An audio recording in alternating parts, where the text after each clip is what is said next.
दोस्तों, हमारा प्यारा भारतवर्ष हमेशा अपनी सुख समृद्धि और खान पान के लिए मशहूर रहा है। इसी खान पान की वजह से हमारे योद्धाओं में इतनी ताकत थी कि उन्होंने एशिया महाद्वीप के एक बहुत बड़े हिस्से पर राज किया। इन्हीं में एक ऐसा आहार है जिसे अगर सही तरीके से खाया जाए तो हमारे शरीर को बहुत ज़्यादा बल देता है, और इस आहार का नाम है घी। जी हाँ, देसी घी। सुनकर शायद आपको आश्चर्य हुआ होगा, पर देसी घी बहुत कुछ कर सकता है।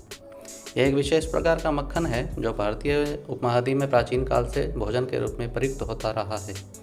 भारतीय भोजन में खाद्य तेल के तौर पर भी इस्तेमाल होता है। प्राचीन भारत के लगभग सभी ग्रंथों में, आयुर्वेद में इत्यादि सभी में घी का वर्णन किया गया है। भगवान की पूजा हो या कोई अनुष्ठान, घी के बिना भारत में सभी कार्य अधूरे माने जाते हैं। यह दूध से मक्खन बनाकर उसकी मलाई आदि से निकाला जाता है। दक्षिण एशिया एवं मध्य पूर्व में यह भोजन जरूरी तत्वों में शामिल होता है। घी का इस्तेमाल भारत में वैदिक काल से ही होता रहा है। अनेक औषधियों में घी का निर्माण काम आता है। घी विशेषतः पुराना घी ही औषधि चिकित्सा में काम आता है। मक्खन और घी हमारे आहार के आवश्यक अंग हैं। घी में vitamin A, vitamin D, vitamin E, सभी मिनरल्स आदि पाए जाते हैं। भगवान कृष्ण ने भी घी का सेवन किया था, जो मक्खन के रूप में होता था। उन्होंने, कहा जाता है कि इससे इतना ज्ञान प्राप्त किया कि गीता का ज्ञान दिया, गोवर्धन पर्वत को एक उंगली पर उठा लिया, और कहीं महाभारत के युद्ध में पांडवों के साथ कुरुक्षेत्र के मैदान में सत्य के लिए खड़े रहे। कितने ही राक्षसों का उन्होंने संहार किया। हमारे देश में कितने ही बड़े बड़े योद्धा हुए।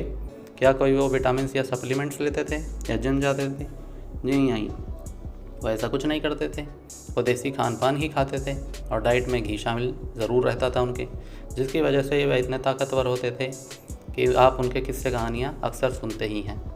चाणक्य ने भी अपनी चाणक्य नीति में बताया है कि घी में कितनी ताकत होती है। चाणक्य के अनुसार जो फसल खेत में खड़ी होती है, खड़ा अन्न, उससे 10 गुना अधिक बल उसके आटे में होता है। आटे से 10 गुना अधिक बल दूध में होता है। दूध से 8 गुना अधिक बल मांस में, और मांस से भी 10 गुना अधिक बल घी में होता है।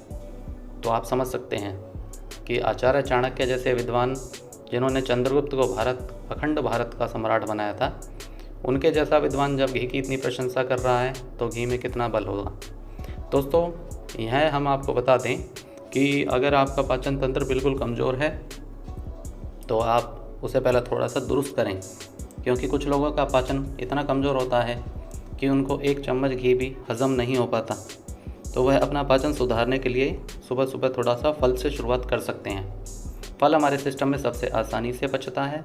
जब आपका सिस्टम थोड़ा मजबूत हो जाए तब आप घी का सेवन शुरू कर सकते हैं। विदेशी कंपनियों ने भारत में रिफाइंड ऑयल को अलग अलग तेलों के नाम से बेचना शुरू किया। उसे कोलेस्ट्रॉल फ्री और हार्ट के लिए अच्छा बताकर बेचा गया, जो इतने रिफाइंड होते हैं कि किसी काम के नहीं होते। कंपनी ने जैसा बोला उसके उलट हुआ। भारत में हार्ट और ब्लॉकेज की समस्याएं बढ़ती गईं। कोरोना वायरस के टाइम में भी आप देख सकते हैं कि कोरोना वायरस के दौरान हमारे देश की इतनी बड़ी आबादी होने के बावजूद जिस तरह से हमारे देश पर उसका ख़ास असर नहीं हुआ, उसमें हमारे देश का खान पान उसके लिए एक बहुत बड़ा रोल निभाता है, जिसमें घी भी शामिल है। घी हमारी इम्यूनिटी को काफ़ी बूस्ट करता है। आयुर्वेद विशेषज्ञ के मुताबिक गाय का घी एक प्राकृतिक एंटीऑक्सीडेंट के रूप में जाना जाता है, जो फ्री रेडिकल्स से शरीर की रक्षा करने के साथ ऑक्सीडेशन प्रक्रिया को रोकता है। खाली पेट घी का सेवन करना अत्यधिक लाभकारी माना जाता है। यह आपके पाचन तंत्र को साफ करने में मदद करता है। आपके एंजाइम, जो हमारी आंतों में अच्छे एंजाइम माने जाते हैं, उनको बढ़ाने में मदद करता है। खाली पेट अगर घी का सेवन किया जाए तो यह त्वचा में निखार लाने में मदद करता है।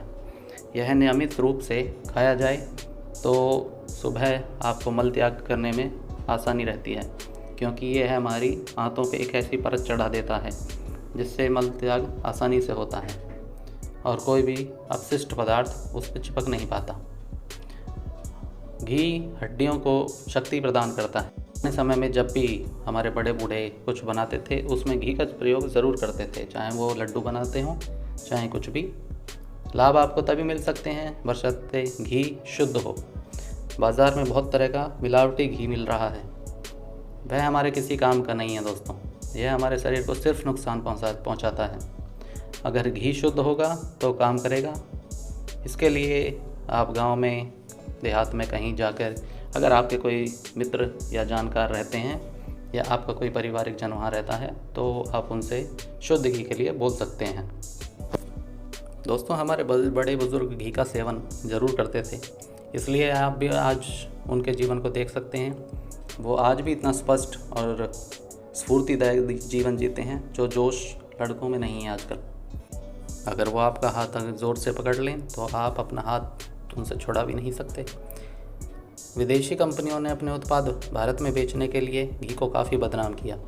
पिछले 25-30 साल में हमारे देश के लोगों ने देसी घी को कमतर आंकने की जो गलती की है, उसका खामियाजा आज हमारी पीढ़ी भुगत रही है। हमारी युवा पीढ़ी घी को फैट बढ़ाने वाला समझकर इसकी अनदेखी कर रही है, जिसकी वजह से उनके शरीर में हमारे बुज़ुर्गों के मुकाबले बहुत कम ताकत है। हड्डियों में चट-चट की आवाज़ें आती हैं, पेट संबंधी समस्याएं हैं। अगर इन समस्याओं से छुटकारा पाना है तो हम लोगों को यह समझना होगा कि हमारे खाने में घी कितना ज़रूरी है, कितना महत्वपूर्ण है हमारे लिए। दोस्तों, अब समय है कि आप अपने देसी खान पान और संस्कृति को पहचानें और उसकी तरफ लौटें। आशा करता हूँ वीडियो आपको पसंद आया होगा। पसंद आया तो वीडियो को लाइक करें, चैनल को सब्सक्राइब करें और अपने खाने में घी को ज़रूर अपनाएं।